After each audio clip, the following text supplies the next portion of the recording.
everyone, I hope you are all doing well. So today, the first thing I'm going to do is walk around the garden to show you some updates of the hydrangea standards that I created last year, as well as some of the other ones that I created prior, as well as the quick fire here that you are currently looking at right now. So let's start over here with the quick fire standard. And just to kind of remind you that I did not make the standard, I bought it as is. So the quick fire standard, it's about 5 years old.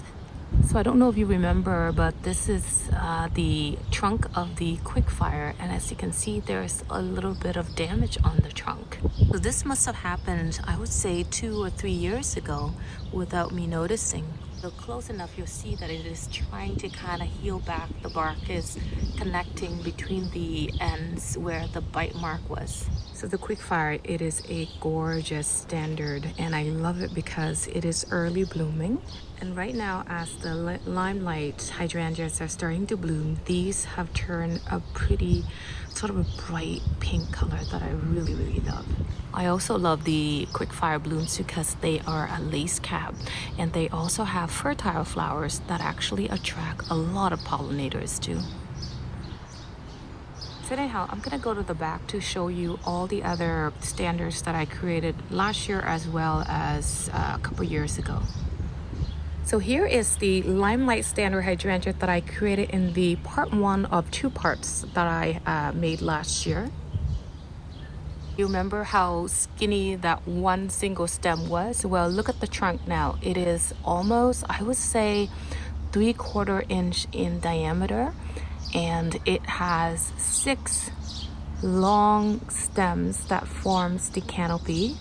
And I think this tree is going to be a gorgeous tree next year because the plant only has 6 stems, therefore 6 blooms. The blooms are quite large. As you can see, the blooms are really big. So I would imagine that once these are fully open, they will probably flop all over the place.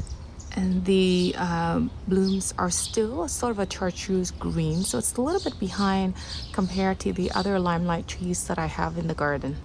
So I did lift this out of the ground in the spring, and I planted it in the pot that you are looking at it right now. While we're on the topic of limelight standards, here are 2 limelight standards that I created 5 years ago. The plant has the trunk, which it's about 2 feet tall, and the canopy itself is about 5 feet tall, and that adds up to about 7 feet tall overall. And in the part 2 of the how to train a hydrangea tree, you remember that I took a bulb and I divided it up into 3 plants. So the one that you're looking at right now, it's actually the bush that was left over, and I planted it back in the same space where the original mother plant was. It's actually doing quite well. As you can see, it is forming blooms. Everything is looking beautiful and lush. So this tree that you see here, remember I had so much damage onto the side of the trunk when I was tying it to the stake. Well, that damage there actually killed the canopy, so the canopy did not survive. Now, although early in the spring I had some side shoots coming off below, like here, but I actually want to restart this tree, so there is a new stem that's sort of growing right here. So I think next year in the spring, what I will do is I will trim this single stem into a tree, and I will cut this dead sort of stem away and just restart all over. And sometimes I think it's easier that way. As you can see, there are some new growth underneath which I will deal with, but eventually this will become the new trunk of the bulbul tree that I will train next spring. So here is the other bulbul tree that I created last year, and as you can see, this one is absolutely gorgeous. And I would say the trunk, it's about 1/2 inch in diameter right now. So this is where I planted that tree last fall, and this past spring I dug it out and put it in a pot, and I'm still waiting to find a planter to plant it in to winterize for the winter. These panicles here are sort of very dense looking, right? Very different than what I have on the other tree, as well as the other bushes that I have in the garden. it's hard to imagine that that one tree that I created now is looking like this. Again, the panicles, even though they are dense and large and compact, they're still upright, and the panicles are not floppy, which is why I love Bobo so much. So here I thought I'd show you this tree. I don't know if I did it, I don't think it was in the video last year, but I also created this last year. So this tree is in its first full year as a standard in this pot. So I thought I'd show you this example just to kind of let you know that sometimes with newly planted hydrangeas, they will be a little bit more floppy than usual.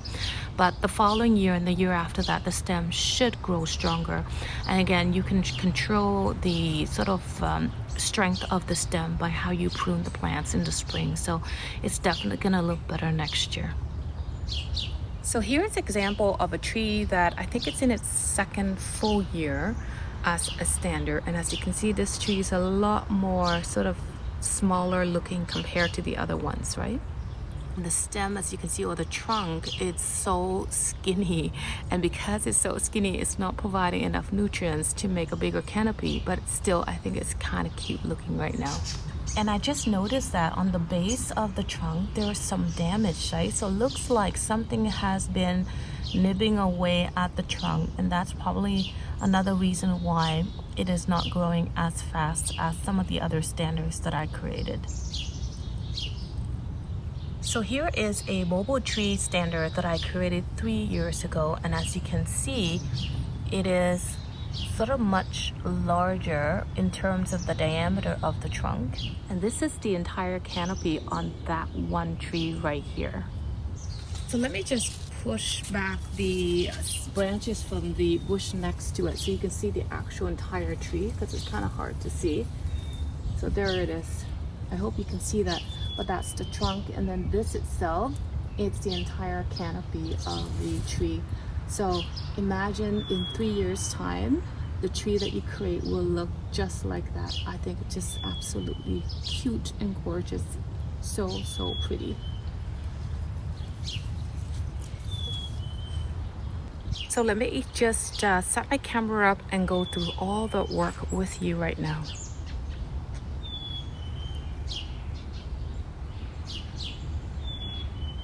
So the first thing I'm going to do today is I'm going to cut back all the royal carpet alyssum. So I'm just going to cut everything back, reshape the plant, give it some food, and let it flush out new growth and new flowers.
And what you're looking at now is the banana cream daisies, and they are absolutely gorgeous this past month.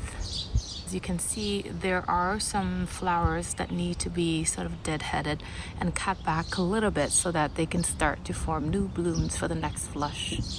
So these banana cream daisies, they're actually reblooming. So the way that I deadhead these is I just find the spent blooms and I kind of find the spot where it comes in contact with the stem and I just cut it right at the base. Because as you can see, the new blooms actually form at the node. So I don't want to cut the whole entire stem off yet.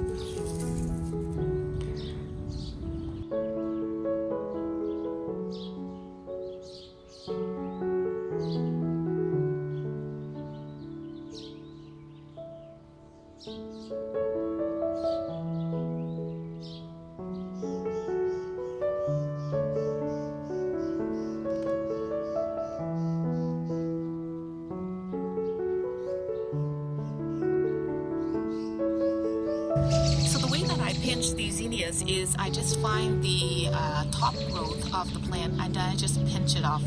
And by doing that, what I will do is I will force these plants to send off more side shoots. And the more side shoots I have, the more flowers I will have. And because these planters are quite small, and so what I will do is I will only pinch every other plant. So that way the ones that I left unpinched will probably form fewer flowers, but they will probably form them sooner than the ones that I've pinched because it's so late in the season. I just want to see flowers on these. So here's the pot or the planter of zinnias that I transplanted, and as you can see, they all survive and they're doing so well. That day when I just transplanted them, they looked a little floppy, and so I was a little worried, but they look like they are doing so well. So I'm gonna go ahead and do the same thing, pinch every other plant in here.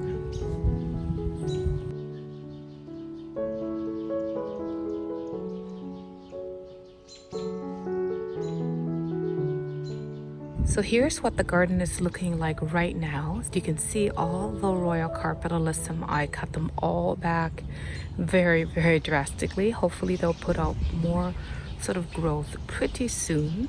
And the banana cream daisies, I pruned the spent flowers back. The only reason why I only pruned the spent flowers back to where it meets the stem is because, as you can see, at the nodes below that, there'll be more blooms that are currently forming. So as soon as all of these buds form and are spent, I will cut the entire plant back all the way to the ground and let it flush out new blooms and new growth again. And if our season is long enough, we'll be able to experience another flush of blooms pretty soon. If you look close, you'll see there's a lot of damage by slugs and pill bugs and a whole bunch of other pests in the garden. So there's lots of holes in the foliage everywhere, which I don't mind as long as they leave the rest of the blooms and the plants alone. So I don't treat it. At least I haven't found the need to do so yet because everything is still doing gorgeously. As long as I see that the garden is still doing somewhat, I don't mind them eating a little bit of my plant. I think this little island here is looking pretty clean and polished. It's actually a little bare without the alyssum spilling over the stone, but I think it's needed in order for it to flush out new blooms again. And here just a little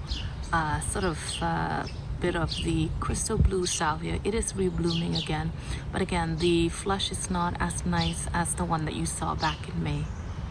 And just as I am done with the video, look at this, it's sunny again and the garden is looking absolutely gorgeous with all the spent blooms of the banana cream daisies pruned away. And I can't help it but admire these panicles on the quick fire here. It is absolutely stunning and I love this pink color on them right now. Get the blooms on the little lime as well. They're starting to turn a bit more creamy now, which is absolutely gorgeous. And I actually love the contrast between the sort of creamy greenish chartreuse color of the little lime panicles against the bobo and the crimson green Japanese maple. Absolutely stunning to me. So here are all the zinnias all pinched, and as I said before, every other zinnia were pinched. Some of them were left, so hopefully the ones that I left unpinched will be producing blooms pretty soon, because I'm so excited to see what color they are and how they look like. So I think I'm gonna stop the video here. I want to say thank you so much for watching this video. I hope you enjoyed it.